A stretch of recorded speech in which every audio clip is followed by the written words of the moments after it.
Hello everyone, this is Jess with Steps 1 to Done. Today's video will be going over the build process of this speaker stand / end table. It's about 2 feet tall and a foot square. It's made with red oak and black walnut. And you'll see a few cameos of our cat here.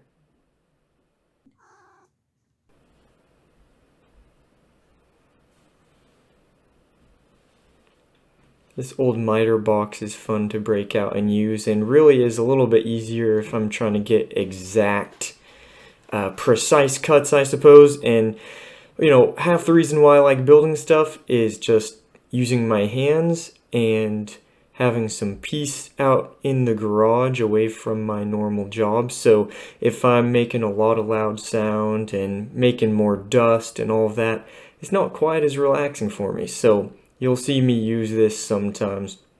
I've restored it somewhat from the condition I got it in, and it does the job. Here we're cutting part of the legs. We're going to be gluing 1x2 pieces of red oak to 1x2 pieces of black walnut. The black walnut will be on the outside of the front legs, and then the back legs will be only the red oak. And what we'll do is, after making the kind of square stalk, we'll plane it and then cut 45-degree angles so that the outside of the legs are still your normal right angle corners, but going back towards the center, the legs will all be at kind of 45-degree angles of what you'd expect. Additionally, the inside half of these, so the red oak, will be the inside bracing for the tops and bottoms. And you'll see this a little bit later, but that's why I'm cutting the black walnut longer than the red oak and gluing it with enough red oak on the outside.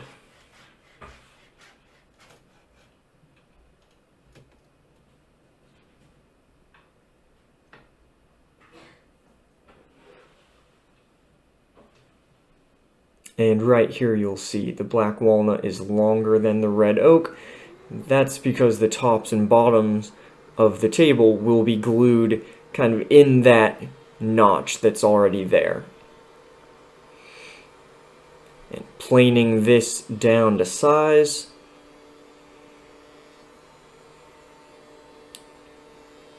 And in this case I didn't have a dimension that I was trying to get it to. I'm just planing it down so it's square and taking off as little material as I can.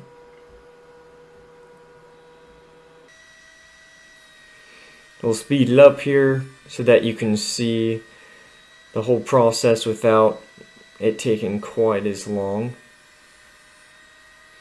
I need a better dust collection system.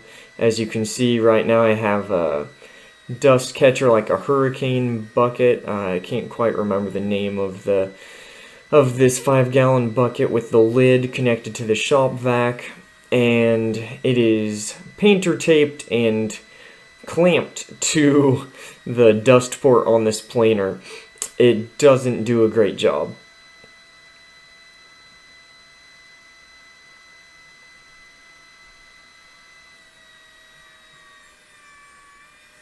The planer, however, does do a great job, and these legs are coming out really nice at this point. Oh, look there, I even showed it to the camera a little bit. I was pretty happy with that.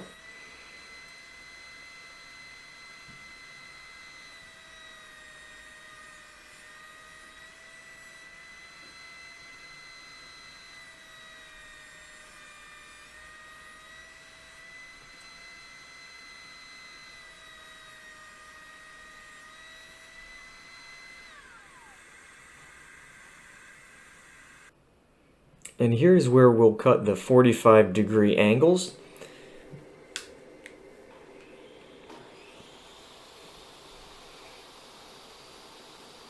So the shorter sides of these legs are always going to be riding against the fence, and the 45-degree angles will be on the outside, the longer piece, to make the corners of this table.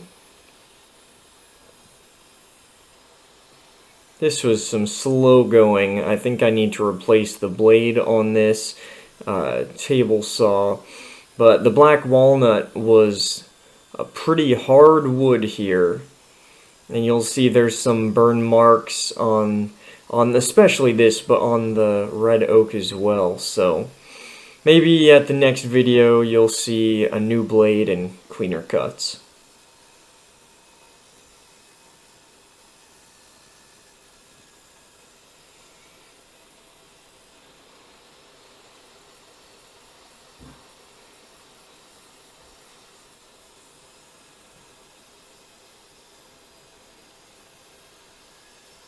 If you notice now, what I'm left with is this triangular piece. The sawn off offcut is a triangular piece that I'm going to be using for trim around the top of this table. So waste not, want not. I am putting some odd shaped cuts into it, but at the end of the day, I'm still using all of this wood.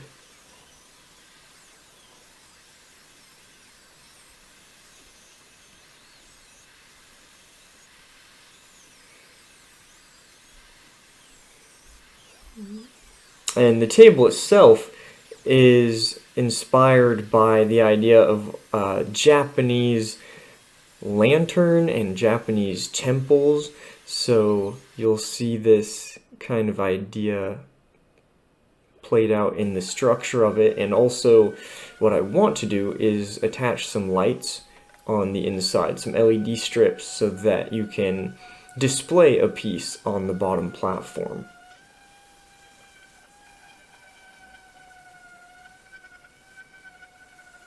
Cleaning up the burn marks, that's the biggest part of this job here. Making sure that all of the cleanup that is reasonable to do before glue up is done. And I went to 180 grit on these passes. It was 80, 120, 180.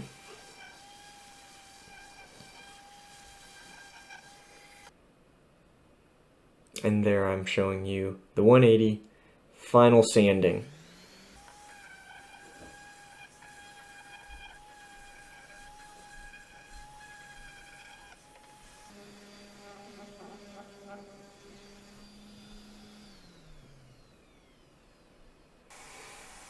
Alright, using the table saw, not very correctly, but in a way that worked for what I was trying to do.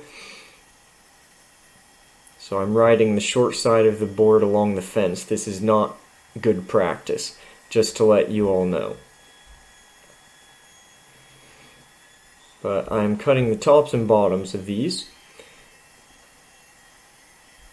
So 4 pieces will be needed for the 2 tables. I'm mostly only showing you one table when I get to a certain point, but for all these cuts I went ahead and filmed all of the cuts for both tables.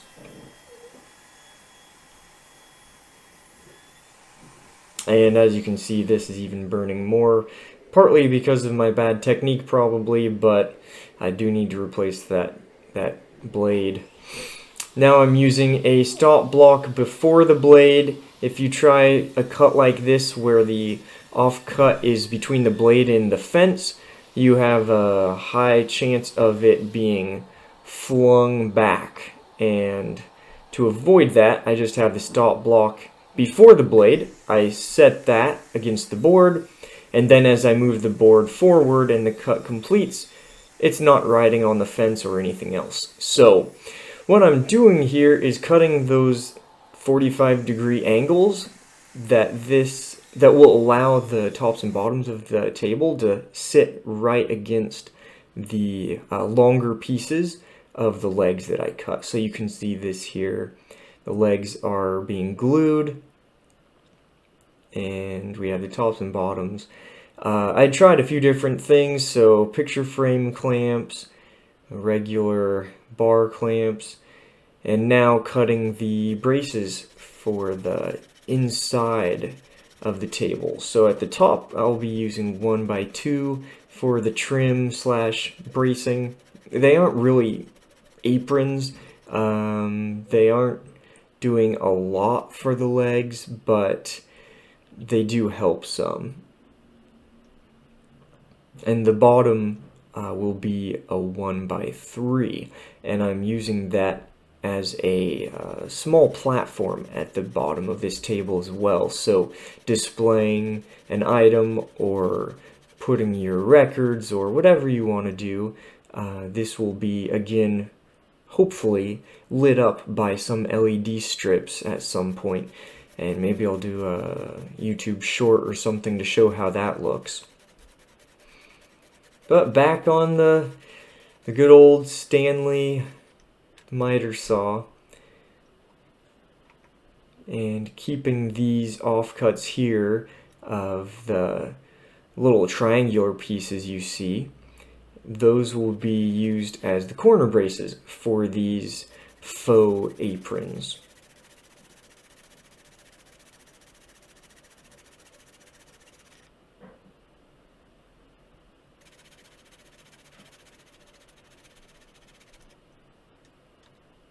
Alright, now I'm just cutting them in half so that they aren't as tall as the aprons themselves, and they'll just be glued inside on the corner. I did try screwing it as well, but for what their purpose is, I ended up just going with the glue. I love these Japanese pole saws for some of the initial trimming before planing or sanding or anything else. This is really convenient and works really well. I've done this on the speakers themselves and now on the tables, and I'm not going to pretend I'm a fine worker, a fine woodworker. I don't have that experience or skill set, so measuring things to the millimeter and being able to cut them that way before assembly is sometimes too difficult for me. But if I just make sure things are a little longer and trim off the ends, well, it saves me a lot of stress on the measuring and cutting side, and the final product I'm usually pretty happy with. Put the effort in where I have the skills and learn as I go, but not always trying to do things that possibly won't turn out as well.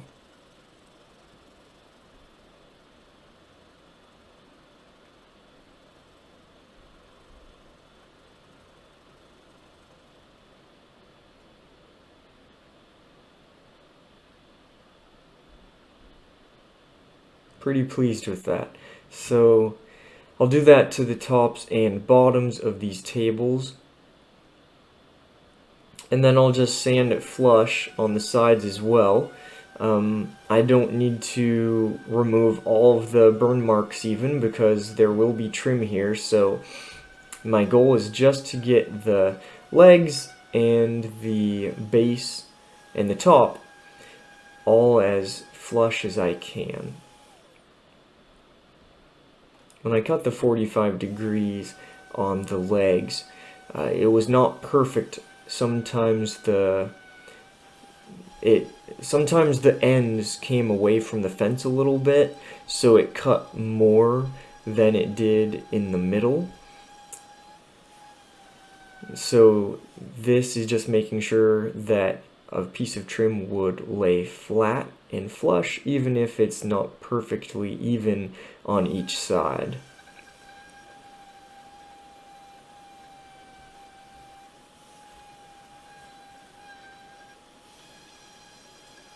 I'm just watching this video with you and talking about it. I'm looking forward to the next time I see one of my cats here, but I can't remember. I need to put those videos in more often so that I'm not waiting as long to see them. And this is my first take, at least if I leave this recording in, and the first time I'm doing a voiceover. So trying to make these videos a bit better quality.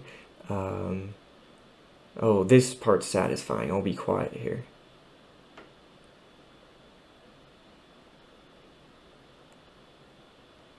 There we go. Yeah, just that piece fit really snugly. The trim is going to sit like that with corner braces on the inside, and that will, and what we're looking at right now is actually the top of the table. It was flipped on its end, so that's the 1x2 that will go around the top. Now I'm cutting the 1x3 that will go around the base.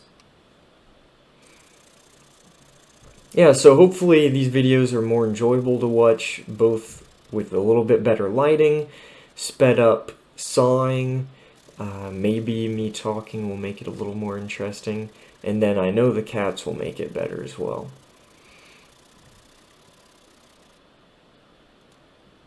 This is actually the first piece of furniture that I've built, and I designed it myself, so for its purpose, it can hold the weight it needs to, but the joinery is nothing special, and it's not built to hold more than its intended purpose.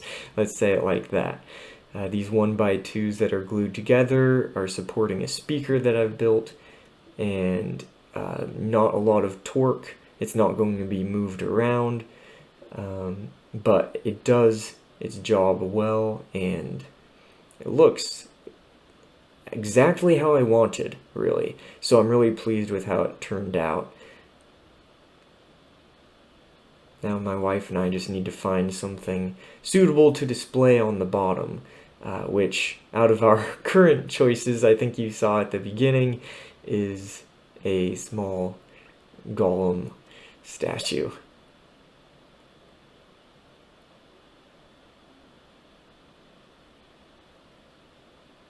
Alright, perfect.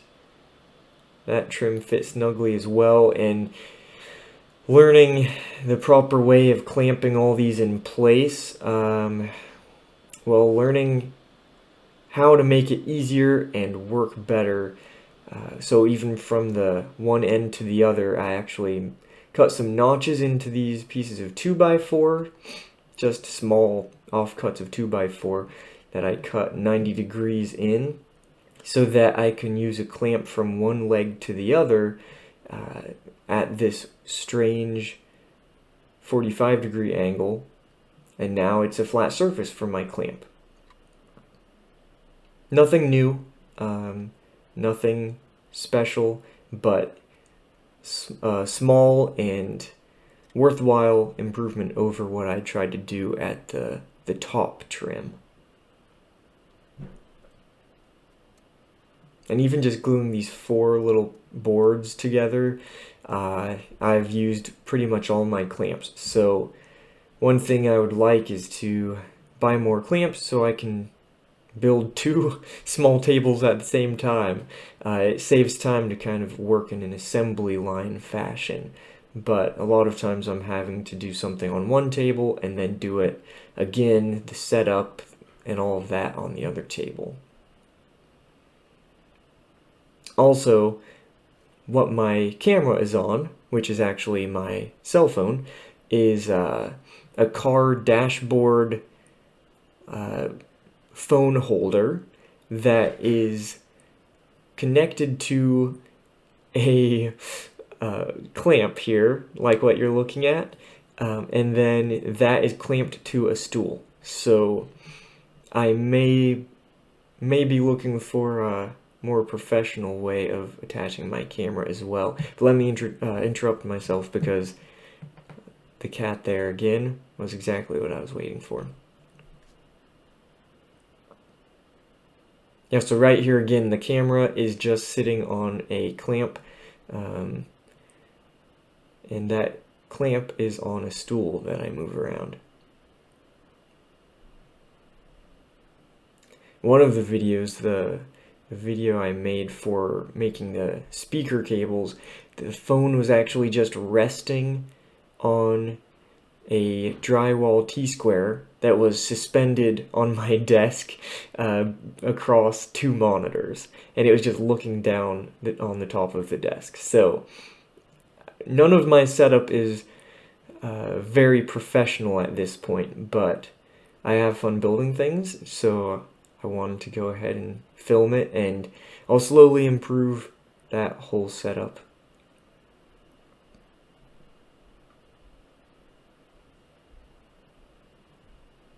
And I need to start keeping my garage cleaner, since you see things in the background as I'm filming, like I left that blue glue rag on the floor just from gluing the previous strip here, and I usually clean up after I'm done with the process, but filming makes me think differently about how I do things.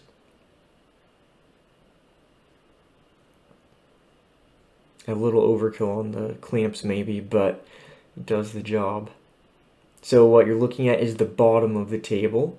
There's flat trim on the bottom. Oh yeah. That was very sweet. He hugged my knee and then looked up at me.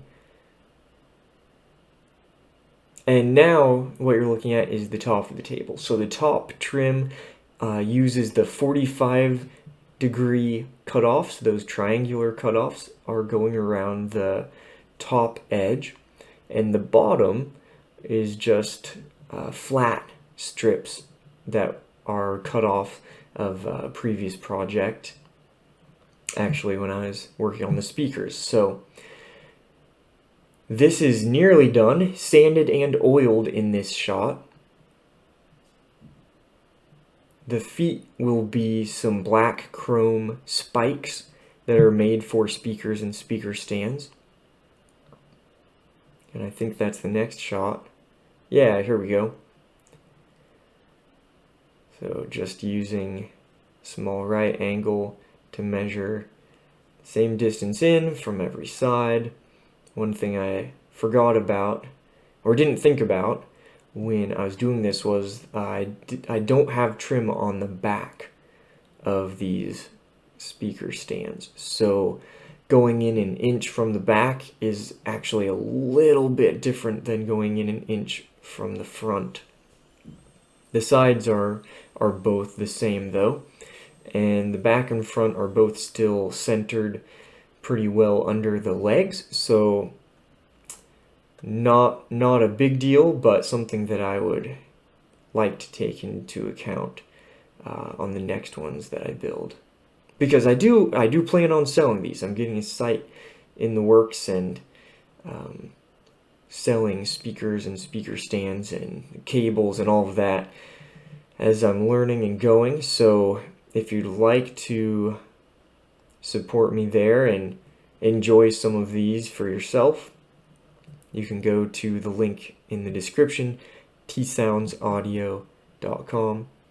And if you're curious about the name T Sounds, then definitely go to the site, because I'm not going to try to explain it here when I'm being distracted by another cute cat. And there's Gollum there, sitting on the little display at the bottom. They work great. I'll show some audio of music being played as well right now.